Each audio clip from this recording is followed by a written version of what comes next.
I mean, come on with a panel only 35 and 60. It's such a total ripoff from installers. A kit from Signature Solar with inverter, solar battery around 3 point before taxes delivered, install hardware. Okay, so first of all, a Tesla Powerwall is already 10K, so this is not true. Darren doesn't understand the pricing. Or yes, Signature Solar. We can all go on Signature Solar. We have a dealer account. We have a contractor account with Signature Solar. We can see the prices of everything.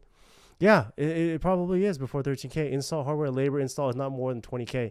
I would say so, yes. But if it was solar you and inverter, 20K for just the labor and permit is probably too much. I mean, but you're not repeating someone's quote. You're just projecting a number out there based off what you got before. This number isn't that bad, to be honest. It's just a ripoff from solar installers. I mean, I don't think this is a ripoff. I think you're overblowing. You're really undervaluing what it means to follow code for solar and what it means to actually interconnect. If you can do it, hey, maybe you're one of those smart ones that can DIY solar. 100% of the people that I speak to can't. Some of them tried, failed miserably, and that's why we get called out.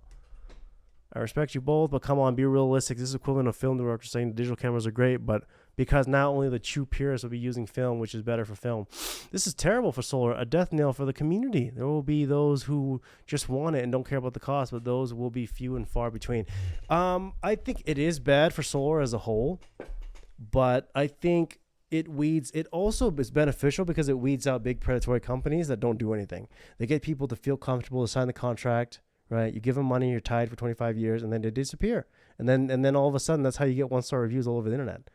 Like, it's 50-50. I don't think it's that bad. Is it bad? Yeah, not that bad. Bad, yeah. The solar industry has been heavily supported by the 30%, which also helped drive adoption, but has also allowed some companies to inflate their price. Yeah, this is very true too.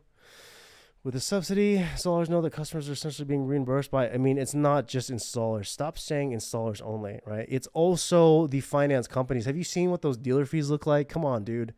Like, you must not be an insider in the industry. If you know the industry, you will know the dealer fees are insane. Interest rates are insane. Equipment, right? You add up equipment, you add up the inflated prices for permit and application. Well, what about labor? Labor has to go up because workers' comp, because all these insurance companies want their workers' comp money because workers' comp is not cheap at all. Like, okay, well, what about the finance companies that want their dealer fees and interest rates? Like, by the time you get done, you're done with the contract price, it's a lot of money. And and people saying it's just the installer. It's not the installer. I promise you, it's not the installer. Okay, if it was just the installer, I would be in a mansion in a Lamborghini, but I'm not. I live in a normal house. I drive a beater 2013 car as my daily with tools and stuff in it for daily repair. Right, that's it. And we have a box truck as a company. We have a van. We have a truck. But everything we have is just for operational purposes. I don't have anything fancy because, if this was true, if installers are raking it in. These are the really greedy ones that maybe have gotten by a little bit and then, fly by night. Now they're gone. But for a real installer, for a real company, this is not true at all. Okay. Glad I got my system last year. I just hope the company I went with will survive. Semper Solaris. Don't know who that is. Let's try to cup half full. Solar companies will reduce prices to stay competitive. It's not just solar companies. Solar companies will have reduced prices because of everything else. So the permit prices will have to go down. The interconnection fee will have to go down. The equipment, has to go down. It's just way too much for some of these made in China panels. Like, the solar companies will have a reduced price, not because of them, but because of everybody else with them. Okay. Regarding power rates increasing, Dominion has requested $22.50 a month increase next year. That's a 20% increase in winter and almost 10%. Yeah, utilities, they're going to do whatever they want. They still have the power. People think that, oh yeah, there's power shifted back. There's power never shifted away from them. They always have the control over the utility councils and everything to pay people. Like if you think people aren't getting paid off, if you think people aren't getting influenced to help the utilities, you are way too naive and you are way too pure for this world. Like, everything in this world is about money. Corruption, everything is about money because it's about energy. Money is energy, and you have to understand this. I think the opposite. Whenever there's free money goes up, so there's products, I feel like companies to sell panels charge more because they know they can sell you on that discount from the taxes. Take that money away, people will buy into it, making prices and service go down. So I think we're getting the gist of this, and we can just end the video here. So, will 30% tax credit kill solar? I don't know about kill. It's a very strong word. But is it going to severely disable it and, you know, kill off a lot of jobs? Yes, I really do think so. We're about to see a really big blow here, really big hit. And, you know, for us, our phones are probably going to nonstop call when all these companies go bankrupt. You know, we're probably going to be scheduled out for weeks now to try to help people claim warranty on their solar edge, microinverters, blah, blah, blah, right? So, okay, this is Corey. Thanks for watching. We'll see you next time. Bye.